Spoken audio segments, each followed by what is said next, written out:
ашытылған қамырдан сметанный пирогын жасайтын боламыз.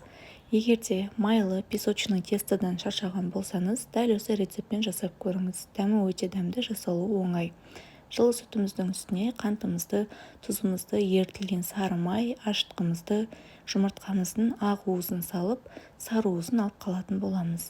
Араластырып, ұнымызды қосып отырып, қолымызға кішкене жабысатын қамыр илеп, сыртына шемішкі май жағып, 30 минутқа көтерілуге қоямыз.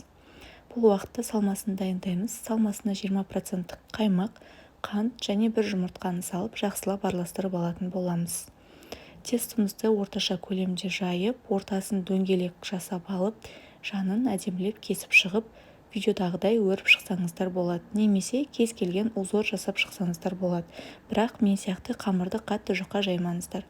20 минутқа көтерілуге қойып, көтерілгесін жұмыртқамызды жағып, ортасына салмамызды салып, қызып тұрған 180 градус пеште 25-30 минут пісіріп алатын боламыз. Ас болсын.